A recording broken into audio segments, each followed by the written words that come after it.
Hi everyone, I'm Susan Mulvihill and I'm back in the vegetable garden. You know, I've been getting some questions about growing potatoes in containers or cloth grow bags, and also some questions about planting onion sets. So I thought that's what I would talk about today. Now before I get started, I wanted to show you what my sister gave me for my birthday a couple of months ago. Look at this gorgeous flag. She knows that I am crazy about sunflowers, so this seemed like the perfect gift. Now my sister Ann is an artist, and she has a good friend who is also an artist named Kate Larson, and Kate is the one who created this. She has gorgeous artwork, and so I'll put a link to her website so you can take a look. But these flags are just perfect for brightening up the garden. This is a bed that I'm mainly going to plant broccoli in pretty soon, but I thought I could poke in some onion sets here. Now, onion sets are small bulbs. You can find them in garden centers, sometimes in hardware stores, and in grocery stores. So they're very easy to locate, and they're pretty inexpensive. Now, what I like to do is to push them into the soil so there's about an inch of soil above the top of the onion. I'll show you what they look like in a moment. And I like to space them about 3 inches apart. And that gives a lot of room for the bulb to grow. But usually what I do during the summer months is, as I need onions for cooking, I'll pick every other bulb, and that gives a lot more room for the onion to keep forming a large bulb. Now the variety of onion sets that I bought this year, which I've never grown before, is Stuttgarter. So let me show you what they look like, and then we'll plant some. Here's what onion sets look like. You can see there's quite a bit of variety in the size, but that's okay. They are essentially a miniature onion just waiting to grow. Planting onion sets is easy peasy. You just push them into the soil, again, so that about an inch of soil is above the top of the bulb, and then about 3 inches apart.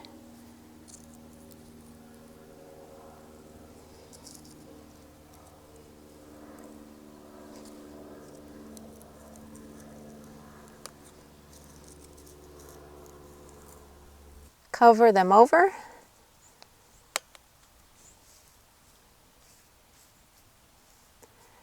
And provide them with regular watering, and they'll grow like nobody's business. Now, I mentioned about adding color to the garden. How about this gorgeous purple cloth grow bag from Gardener's Supply? I think this is fabulous.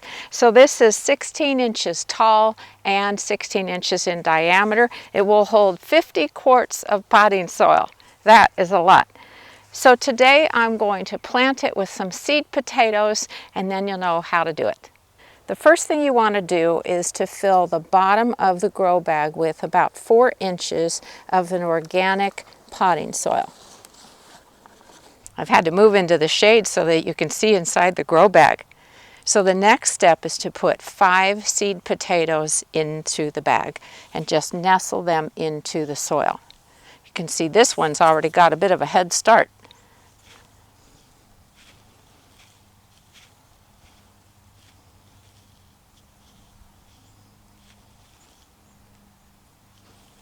Now, just to clarify what I mean by a seed potato, these are potatoes that are certified to be disease-free. You can purchase them at garden centers and online, although it's a little tricky to find them online this year.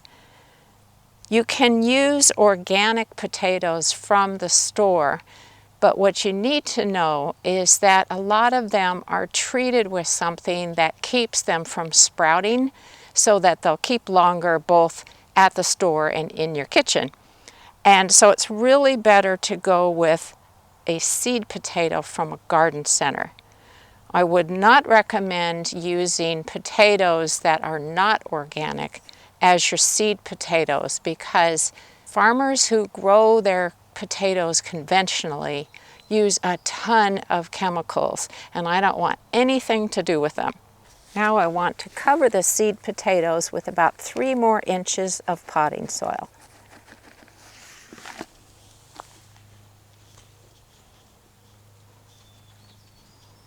Now you can add a small amount of organic fertilizer and just gently work it into this little bit of topsoil here, if you will. I'm using a bone meal, which is definitely an organic fertilizer.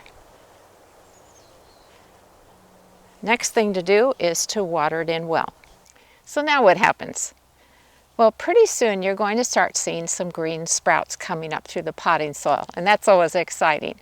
You're going to let them grow until they're about 8 inches above the potting soil, and then you're going to add in a few more inches of potting soil again, maybe about 4 inches, and let them keep growing.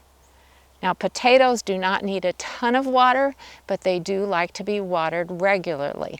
You just want the soil to stay lightly moist, not sopping wet. They won't like that. Now, there's one other thing that you can do with cloth grow bags to give the sprouts extra sunshine as they start growing. And I have a cautionary but somewhat funny tale to tell you about this. Now, what some folks do is they will turn down on the outside this lip of the bag so that the sun can more easily hit the surface of the soil in here and, of course, help out the little plants. Well, last year I did this with a different cloth grow bag, and I had maybe, I don't know, about 8 inches folded down on the outside. And I was shooting a video. I don't remember what the topic was, but it was probably an update on how the potatoes were doing. And so I'm just kind of putting my hands down here, explaining why I have turned down the outside of the bag and talking along through the video. And all of a sudden, I felt the sharpest pain in my hand, and I thought, holy cow, but I just kept talking. I would have won an Academy Award for hanging in there. So once I turned off the camera, about a minute later, I look and I discover, what was underneath this lip was a wasp nest, and I put my hand right into it during the video. So if you use this method to give your sprouts more sunlight, that's great, but be very careful when you're ready to turn it back up again and put more soil in. Well, that's all for now. I hope this video was helpful. Now next week I promise to plant my gutter peas, and I'll show you the natural supports I use to keep them growing up straight. Thanks so much for watching, everybody. Happy gardening!